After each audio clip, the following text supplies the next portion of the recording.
I encourage people to start close to the action.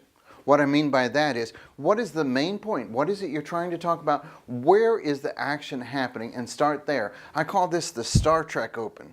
Because remember in the old Star Trek with Leonard Nimoy and William Shatner, they would be flying through the galaxies and flying through the universe and flying through all the planets. And they would beam down. And where would they beam down? They would beam down exactly where the action was. And that's the best way to start our presentations.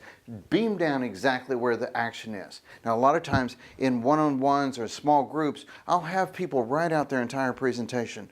And what we can do is we can take a pair of scissors and chop the first 4 or 5 paragraphs off of that presentation, and it makes it a better presentation. Because a lot of times they have a lot of build-up before they get to the action. I'm watching a TED Talk the other day. And the TED Talk was by somebody who was on the plane that landed in the Hudson. You remember the story, right? The airplane takes off, has an immediate problem. The pilot swings around hoping to land, but realizes he has to ditch in the Hudson. And he was such a remarkable pilot that nobody got hurt, nobody died. But this was a passenger on that plane. So he's got a TED Talk, and I just want to show you his first line was, when we reached 3,000 feet, we heard a loud explosion.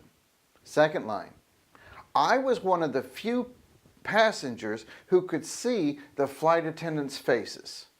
Third line, and they were terrified. In 3 lines, he's already wrapped it up. He's already made us sit forward and have to listen. Don't you want to hear the rest of that story?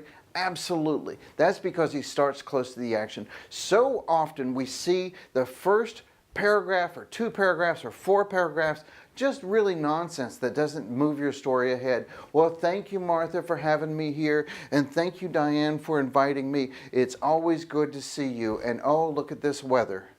And what about that football game? Did you all watch that football game? And you're spending a paragraph or 2 paragraphs or 3 paragraphs, and you still haven't done anything of substance. Start close to the action. Start as close as you can. Remove all the stuff at the beginning that doesn't invite us in and get us hooked.